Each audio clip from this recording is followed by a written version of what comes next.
Hey, we got some music.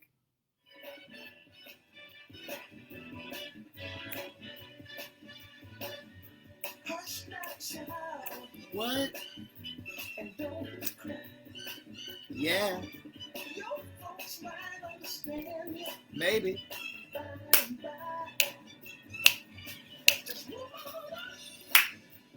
Little Curtis Mayfield to get us in the groove today. Yeah, just getting some folks on here, building a little traffic. This music is so good. We're going to be talking about some stuff today. Today, we are going to be talking about self-evolution. So, Curtis Mayfield, rise on up and take the trip. He's telling us the truth. Hey, come on, dance a little bit with me. Hey, Roxanne, just move on up. Move your body a little bit. Feel that energy moving through. And then we're gonna get into a talk, but let's move.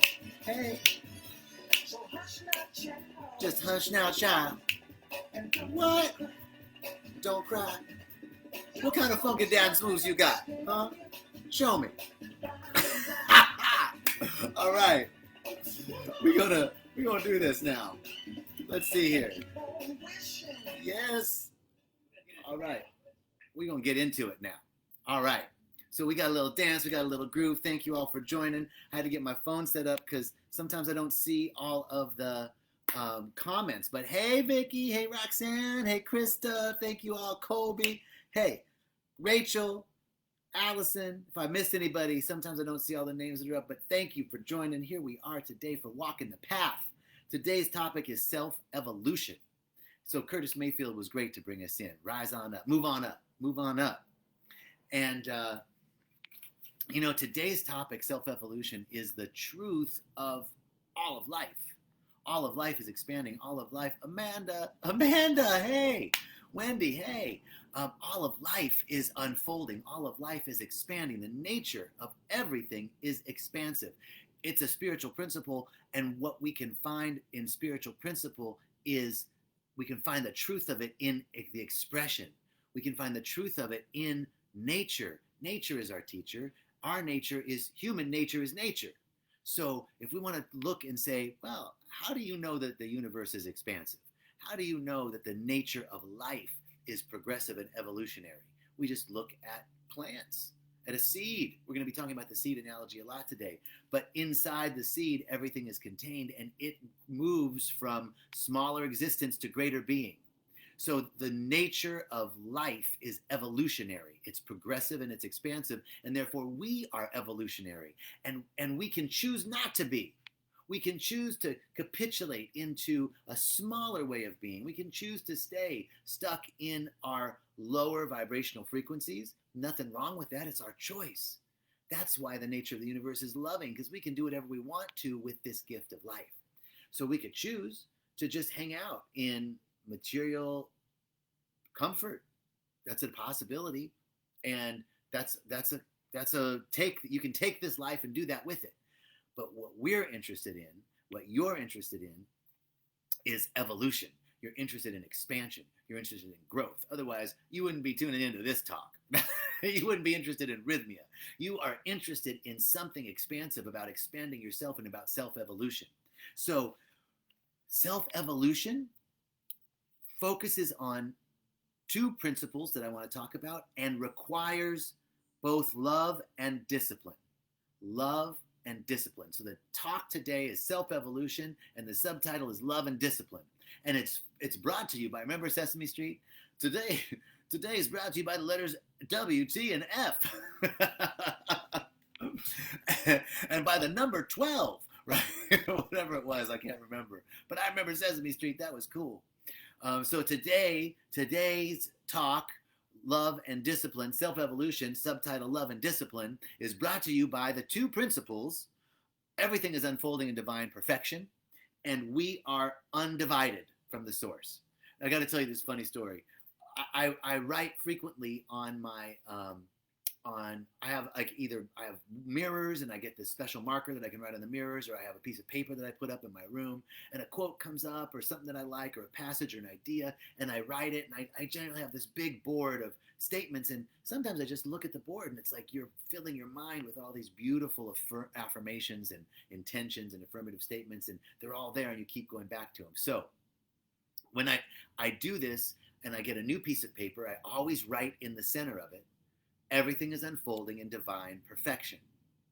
And one time I wrote, everything is unfolding in divine perfection, but I forgot the F. And I mean, I spent time on it. I wrote, everything is unfolding in divine perfection, and then I outlined it and I colored it. It was all really beautiful. And it wasn't until, I don't know, a couple weeks later that I looked at it and it said, everything is unfolding in divine correction. No F, divine correction. I got a correction right now. No, I'm saying is that was an amazing lesson for me as a Virgo. I want everything to be right. I want everything to be perfect. I want to be perfect. I want to have everything in order. And to have something out of order that was meant to be in order on my wall really helped me.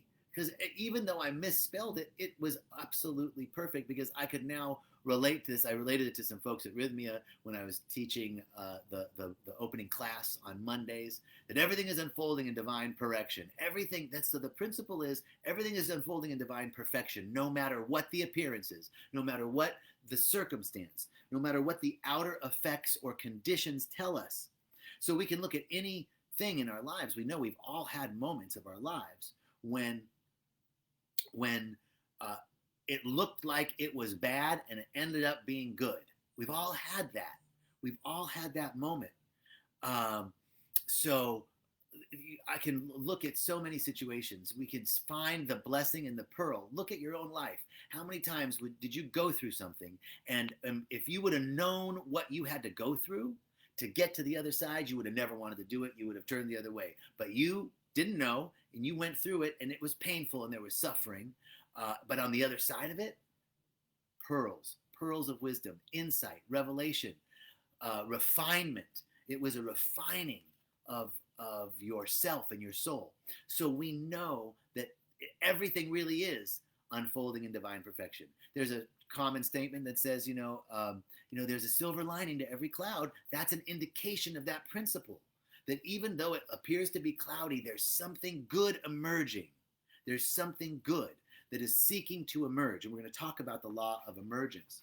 So if the talk today is on self-evolution, and it is funded by love and discipline and brought to you by the principles of everything is unfolding in divine perfection, and we are indivisible. So I want to talk about this love.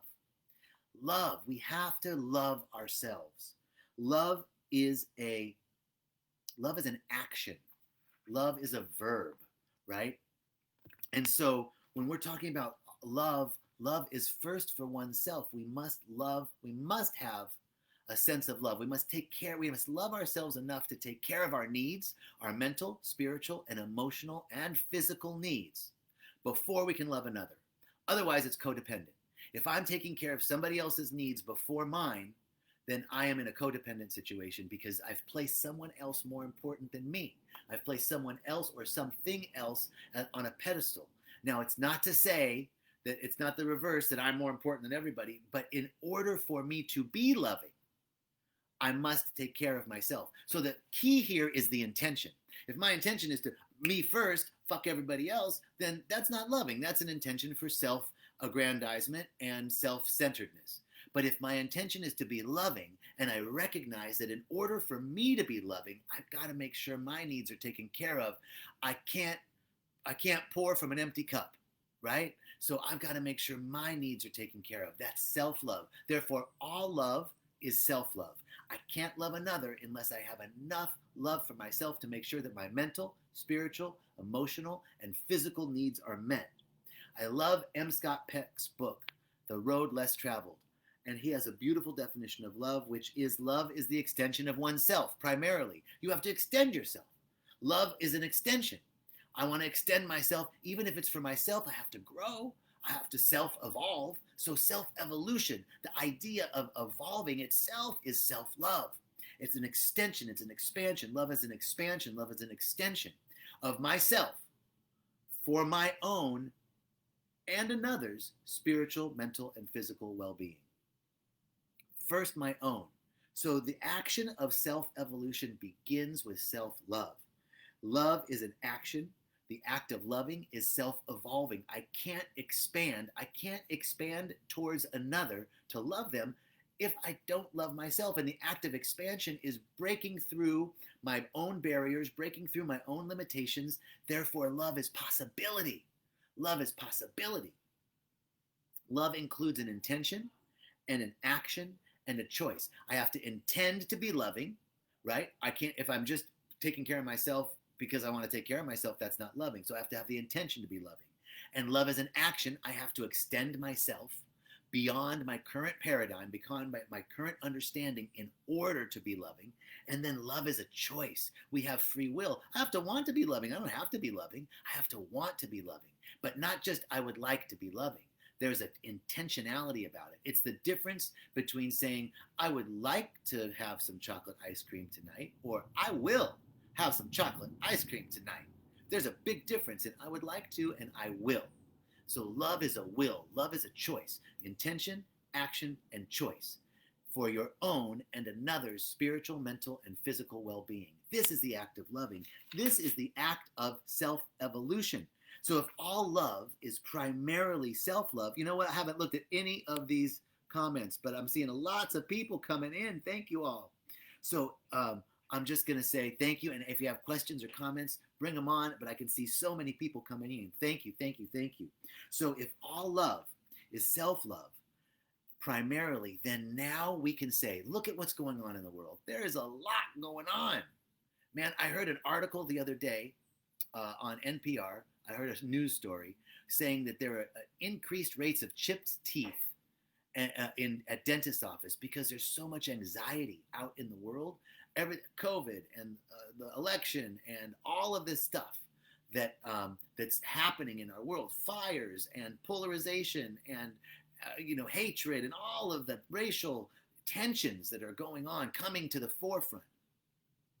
That all of this is causing in the collective unconscious, as Carl Jung would call it, in the collective unconscious, or as Michael Bernard Beckwith refers to Pierre Teilhard as saying the noosphere, in that area of thought, there's a lot of tension, a lot of anxiety. So we have to be loving and compassionate for ourselves and others, given this.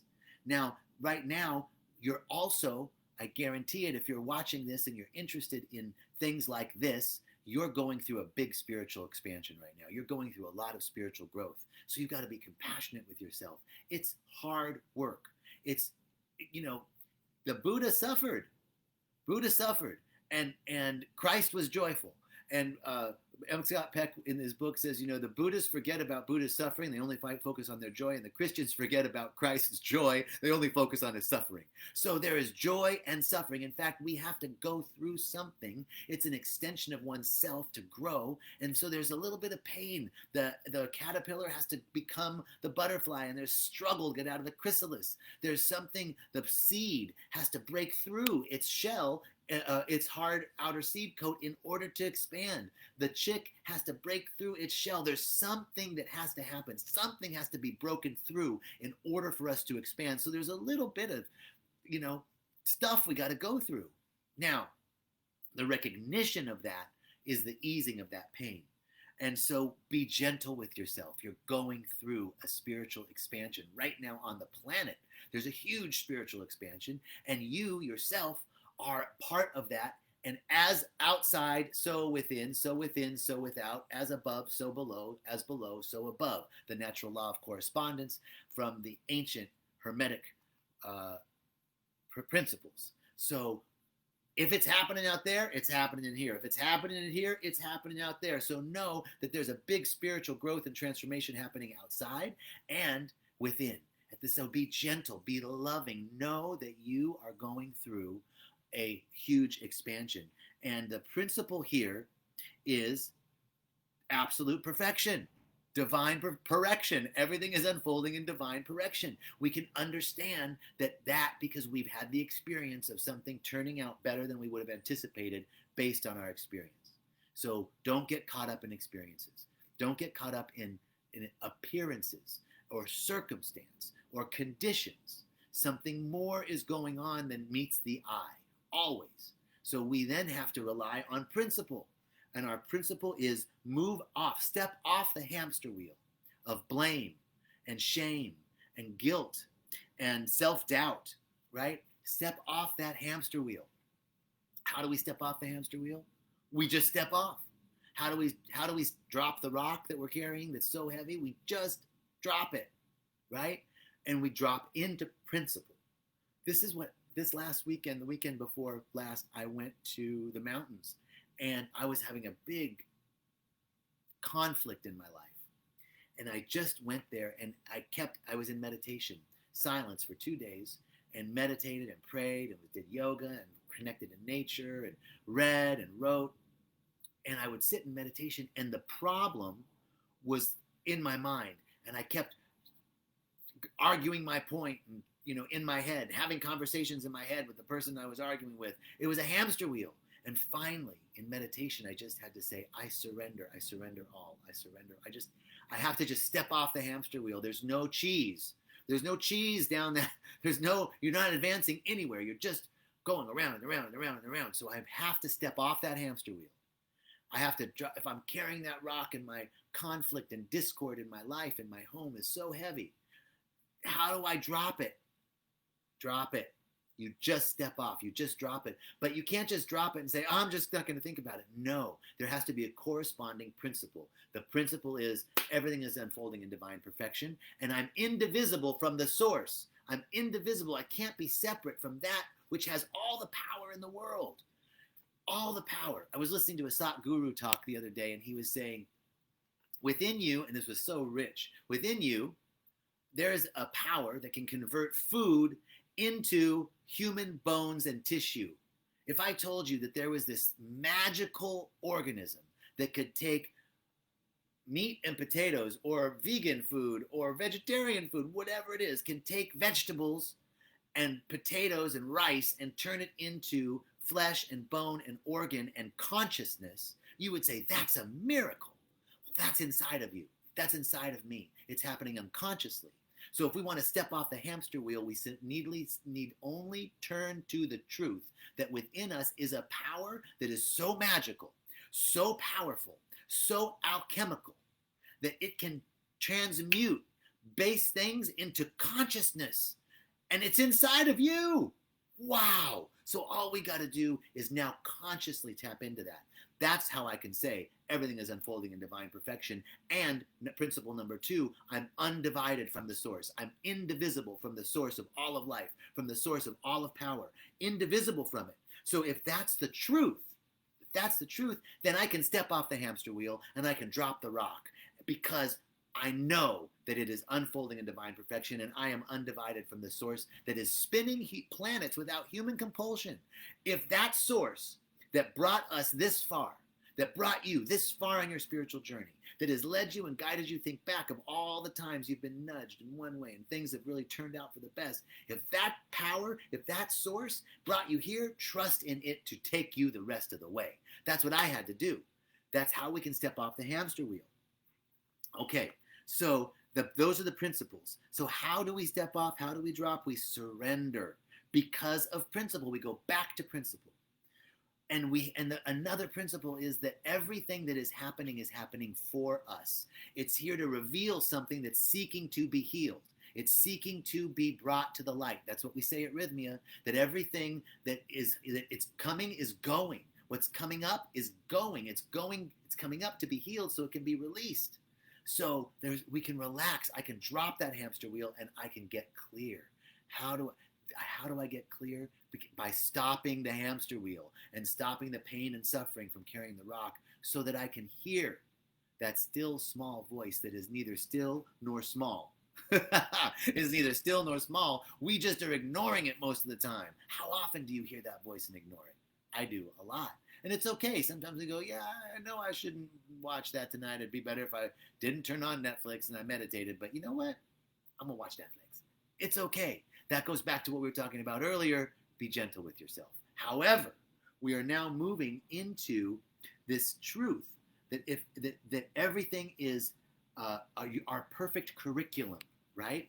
So even that, should I watch Netflix or meditate before bed, right? Even that becomes an opportunity for us to step into the truth that everything is coming for us to learn. It's a divine curriculum. And so I want to share with you, when I was up in the mountains in silence, I received some messages from the angels. And it was just a beautiful connection to this angelic realm. And here's what I want to share with you. It was so profound with me. The angel's message was spiritual growth. You're going through a rapid spiritual expansion right now. You who are listening to this, you are going through a rapid spiritual expansion right now. And so we have to trust in the power. This is a surrender. Trust in the power that brought us this far, that it's going to take us the rest of the way. Enjoy the process. Everything is a divine correction, remember? So enjoy that correction, baby. Enjoy the divine process. Second message from the angels is see it as healed. So often when we're on that hamster wheel, I can't get out of that thinking, I'm stuck in it, and I am perpetuating that energy of being caught in it. So when I step off the hamster wheel, what do I replace those incessant thoughts, the content of our mind? What do I replace it with? I replace it with healing thoughts. The angels told me. Yes, they did. I'm saying the angels told me, baby. I hear, I know lots of people are clairvoyant. I just get these feelings or thoughts come. And I'm attributing it to the angels because I felt very connected in that moment. I felt a hum in my body. So that's how I feel it. So I'm going to say it's the angels. I'm going to say it's divine communication. And then I'm open and available to this wisdom and intelligence of the divine mind. And it was the divine mind, the angelic realm, that I believe shared this with me. Healing. You have to see whatever it is that you're going through as healed. And we're in this rat race, and yeah, but, and there's that's wrong. I know there's science, and there's facts, and they're lying, and they're not lying, and Step off the hamster wheel. Step off the hamster wheel and step into seeing it as healed. Surrender it. I surrender all. I just kept in meditation saying, I surrender all. I surrender all. And then once I could surrender it, once I could give it up, enjoy the process, know that I'm going through a rapid spiritual growth, then I could trust, or then I could see it healed. I don't have to know how. I couldn't in my mind know how it was healed, but you just say to yourself, it's on the mend. The situation is on the mend, and it is healing. And then you send healing thoughts and loving thoughts to that situation. Whatever the difficulty, whatever the strife, wherever you're blaming or pointing shame or feeling lower vibrational frequencies of doubt and worry and fear, we just send that loving energy, loving healing energy, right? That's within us. And as within, so without. As we begin to love ourselves, all love is self-love, love ourselves, and bring that healing energy, then we bring that out into the world. Love, peace, and joy for myself and everyone around me. And now we can trust. And this is self-trust. If you don't believe that you are undivided from the power that can transmute vegetables and fruit into consciousness, it's in you. So now you can trust that power, self-trust. You are undivided from the source and the omnipotent mind, the all-knowing, all-seeing mind of the divine, the realm of infinite possibility, the unified field where there is nothing excluded, the all in all is within you, because the part contains all the qualities and quantities and aspects of the whole. And the whole, the part is within the whole, and the part has all of the whole is the part. So everything I am is God. Everything I am is divine. Everything you are is divine. Everything that we are, everything that we see is filled with the Spirit. It is filled with Theos, with the divine. And it is everything that I am and everything that you are. And I am a part of it. and you are a part of it. So we're not saying I'm God. No, we're saying that everything I am is God. Everything I am is the source. Everything I am is divine intelligence and wisdom and abundance and beauty and love and joy. That's the nature of the universe. Then everything you are is that too. And we are a part of that. So we can trust that we are undivided. The part contains the whole. That's why the ancient law of correspondence is true. As above, so below. If all of the qualities of the divine are in the unified field, the quantum field, infinite possibility, then if that's above, so below. Infinite possibility exists right here. Yeah, I'm getting excited. So circumstance cannot erode your true nature. The conditions, the circumstance, the issue can't erode the truth that you are part of the divine with all of the qualities, quantities, and aspects of the divine. So that's why we drop the rock and we step off the hamster wheel and we jump to, I see it healed. I see it whole and complete. I'm sending love to that situation because I know that love is present there. Now, the final thing, the final message was the angels was play, baby. Playfulness. Don't be so heavy. Oh my God, the rock. I went up to the mountains and it was so heavy. I just have to get into the silence. It's so heavy, right? And the angels were like, bring playfulness to it. Bring playfulness. Fun allows more creativity. Fun allows more inspiration. I can't be inspired. I can't be so creative when I'm so heavy and dragged down into the heaviness of it all. Oh, so tough. Yes, it is. But the recognition that life can be challenging, that we have to grow, that we have to expand, that we have to give something up. You know, if you have to give something up, it means you have something. So we could be grateful for that, right? So whatever it is that we're growing through, we can be grateful for. And it's going to be, it can look like pain and suffering, right? But when we acknowledge that on the other side of that suffering, quote, suffering, is spiritual growth and expansion, then it becomes imperative. Because if we choose not to go through it, it's just more pain and suffering. In fact, it gets worse.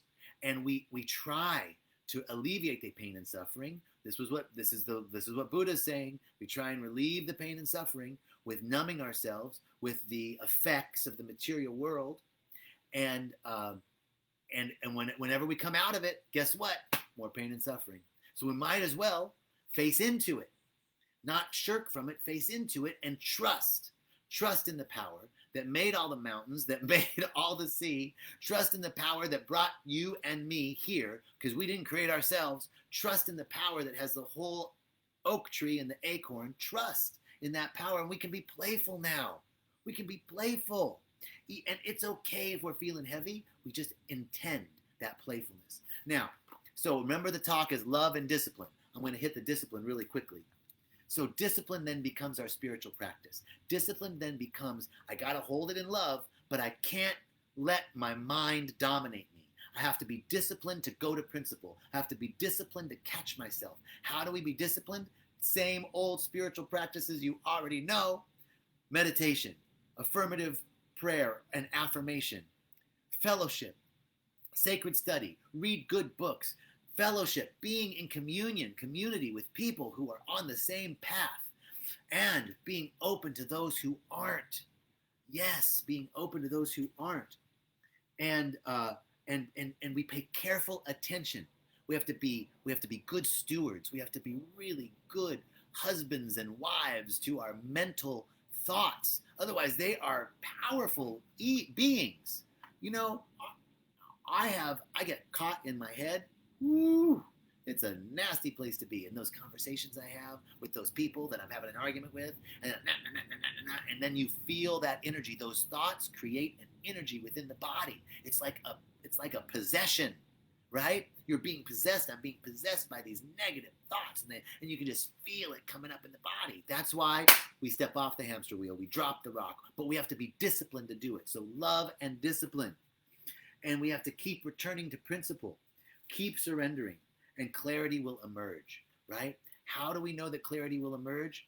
Well, think of the Buddhist teacher who asked the student to make this muddy bucket of water clear.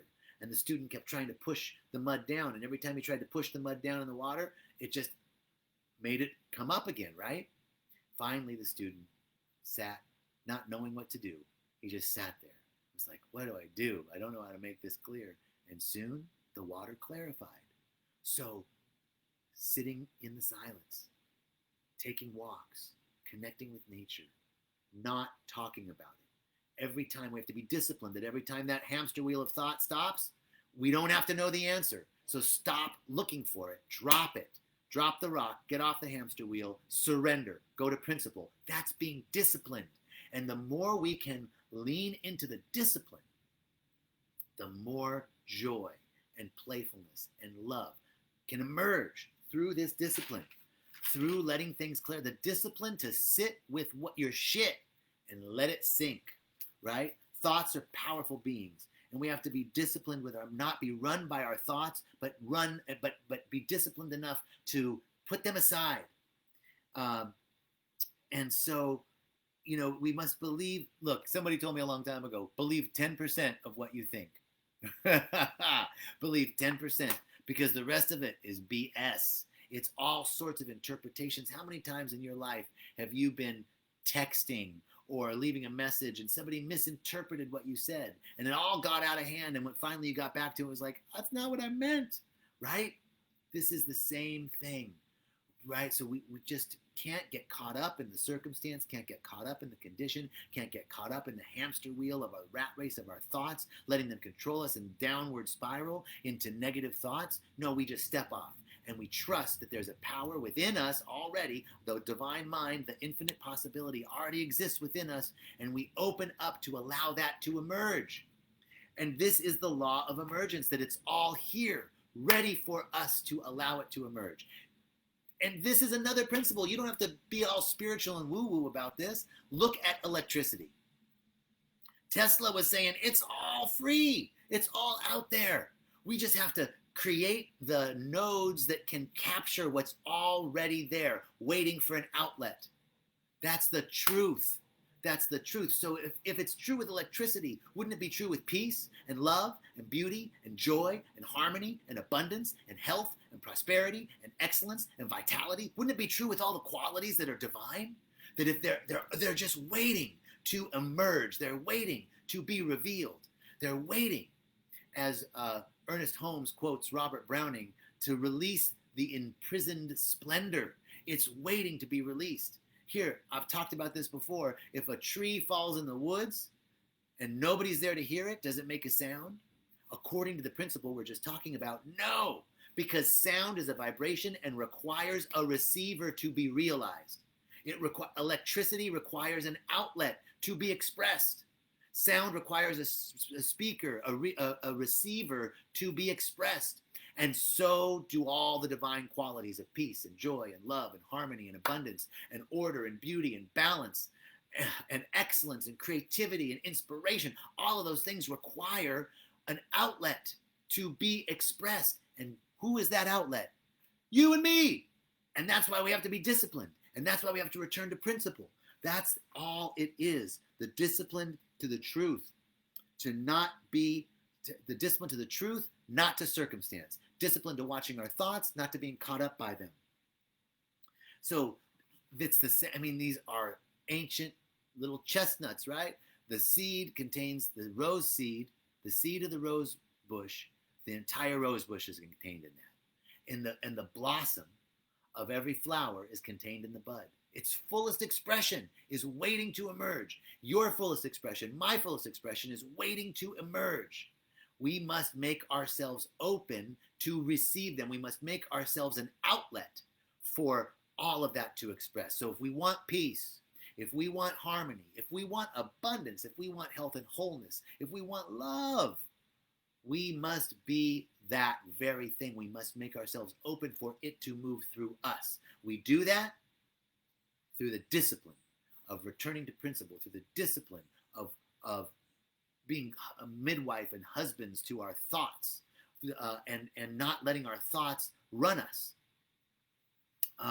And remembering finally that there is no end to this. You are not one and done. All right, I got through this. It's cool. No, baby. I went up to the mountains for a weekend. I'm good. I meditated for 48 hours and stand in silence. I'm good. Wrong. It is a never-ending journey. So it's the end. There's no end to the growth. So it's not about the goal. It's about the growth. Get off the hamster wheel. Drop the rock. Allow the growth to emerge. We do that by being with it, by letting it settle. We drop the rock. We surrender. We get off the hamster wheel. We set the intention and the action and the willingness for love. Love and discipline. Okay, I went a little bit over time, but that's our talk for today. I am so grateful that you all tuned in. Thank you all so much for joining us. We've got a lot going on at Rythmia. Lots coming up. Getting ready to reopen. Excited to do so. Keep checking the website. Keep calling the center, and we will let you know when we are officially reopening. And it is coming soon, and the whole remodel is taking place. It's beautiful. All right. Peace and richest blessings. Many thanks for joining us, for joining me and my mom. So that's why I could say us. Thanks for joining us. Much love. Thank you.